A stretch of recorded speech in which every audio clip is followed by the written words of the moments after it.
한두 가지만 간단한 것은 체크하고 넘어가겠습니다. 제가 아침에 신문 기사를 보다 보니까요, 어떤 언론에서 이런 기사가 났습니다. 어제 청문회 때 나왔던 얘기인데 우리 후보자께서 전두환 전 장군을 위대한 영도자라고 하신 적이 있느냐라는 것을 말씀하셨는데, 제가 듣기에는 우리 저 후보자께서 뭐 그런 적 있다라고 시인한 걸로 들었는데, 이 기사를 보면 그렇지가 않습니다. 직접 그런 표현을 쓰신 게 아니라 당시 권익현 사무총장, 여당의 사무총장이 그런 표현을 쓴 걸로 돼 있는데, 팩트가 뭡니까?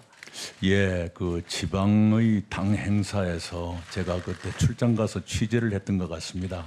손바닥보다 작은 꽃잎 하나였는데 거기에 권익현 사무총장이 그 자리에 참석해서 그런 발언을 하더라. 약간은 저로서는 좀 과도한 칭찬에 대한 저항감 같은 게 있었을 거라고 생각을 합니다. 네, 그러니까 우리 후보자께서 그런 표현을 쓰신 건 아니다. 저의 표현이 아니고 권익현 사무총장이 하신 예, 말씀을 인용 보도한 겁니다. 네, 그게 팩트면 좀 다행이고요. 또 하나 체크하겠습니다. 제가 어제도 말씀드렸습니다만, 제가 국방위 간사로 일을 하고 있는데요. 제가 국방 1년 하면서 계속 사드 문제 때문에 뭐 계속 그 때문에 공방을 주고 받았는데, 뭐 전반적인 건 질문 드리기 하나만 간단하게 여쭙겠습니다. 우리 이 헌법에 보면 국무회의라는 게 89조에 정해져 있고요. 다음 사항은 국무회의의 심의를 거쳐야 한다 이렇게 돼 있습니다.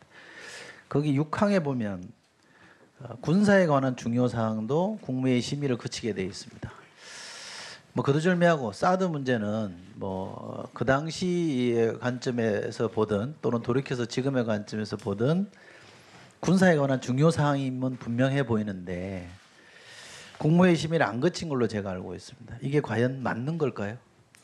네, 그 어제도 사드 문제의 옳고 그름을 떠나서 절차적 정당성에 시비가 생긴 현실에 대해서 말씀을 드린 바가 있습니다만, 이것이 국무회의 심의 사항이냐 의결 사항이냐 이전에 국가 최고회의기구인 국무회의에서 논의되는 것은 자연스러운 일이라고 생각합니다. 그런 의미에서 정치적 의미의 심의라도 했어야 옳다 이렇게 생각합니다. 네, 헌법에 정해진 대로 저는 국무회의 심의 대상이었어야 된다고 저는 생각하고요. 그 결정의 찬반을 떠나서 제가 드리는 말씀입니다. 이게 지금 소급해서 그렇게 할 수 있는지는 제가 잘 몰라서 그 점은 좀 논의해볼 일이라고 생각합니다. 네. 제가 총리, 우리 헌법상에 있는 총리 제도에 대한 관심이 좀 많은 편입니다. 그래서 국회의원이 되자마자 총리의 권한과 지위에 관한 법이라는 걸 제가 일종의 제정법을 냈습니다. 근데 상당히 총리 권한을 좀 강하게 해석을 해서 제안을 했습니다만, 국회에서 충분히 지금 논의는 안 되고 있는 게 사실이고요. 그 관점에서 제가 좀 몇 가지 말씀을 드리면, 고건 전 총리, 뭐 행정의 달인이 나오는 고건 전 총리가 회고록을 쓰신 걸 보면 이 제목이 국정은 소통이더라 이런 제목입니다. 이 한마디로 저는 많은 거를 말해주고 있다고 저는 생각합니다. 이 내용을 들여다보면 인상적인 대목이 국무위원 제청권을 문서로 했다라는 대목이 나옵니다. 처음으로 이분이 처음에 이제 노무현 대통령 취임하고 조각할 때는 못했습니다만 중간에 이 장관을 바꿀 때는 문서로 건의권, 그러니까 제청권을 행사했다라는 게 여기 제청 사본까지 제시하는 게 있습니다. 기록을 위해서 앞으로도 혹시 제청권을 행사하실 일이 있으면 문서로 하실 의향은 없으십니까? 예, 의미 있는 방법이라고 생각합니다. 네. 또 하나 국무위원 뭐 해임 건의권도 제가 어제 말씀을 좀 단호하게 행사해 달라 말씀을 드렸는데, 여기도 그런 내용은 나옵니다. 해임 건의권을 문서로 하진 않았습니다만 기왕에 할 거면 해임 건의권도 저는 문서로 하는 게 좋겠다. 국정은 문서로 이렇게 하는 게 맞다라는 게 우리 헌법에 정해져 있으니까 그것도 한번 생각해 볼 만하지 않겠습니까? 네, 국무총리와 대통령 사이에 헌법에 바탕한 행위는 문서로 하는 것이 일리가 있다고 생각합니다. 네. 재청권과 해임 건의권에 대해서는 문서로 하는 것을 우리 총리 후보자께서 동의하시는 걸로 제가 이해하겠습니다.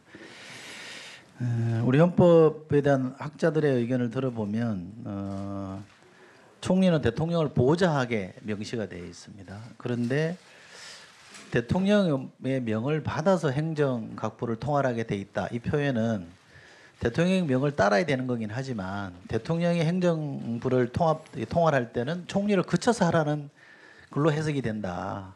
대통령이 직접 하지 마라.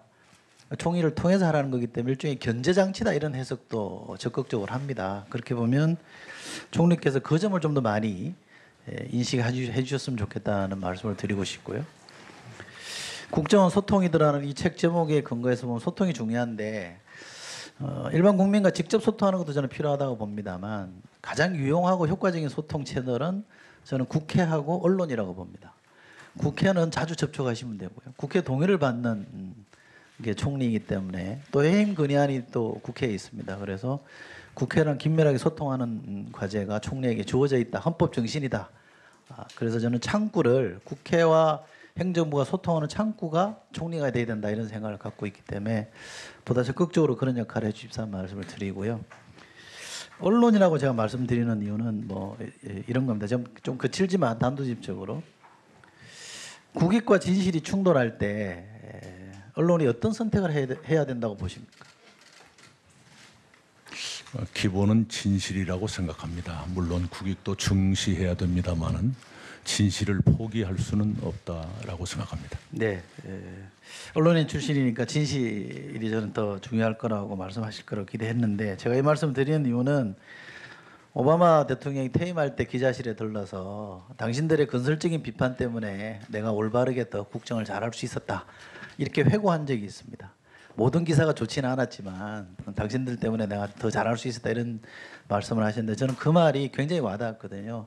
언론인 출신이니까 언론의 비판에 대해서는 즐기시기를 제가 좀 말씀드리고 싶은데 그러시겠습니까? 네, 심지어 오보마저도 자양이 되는 경우가 있습니다. 예, 이철희 의원님 수고하셨습니다.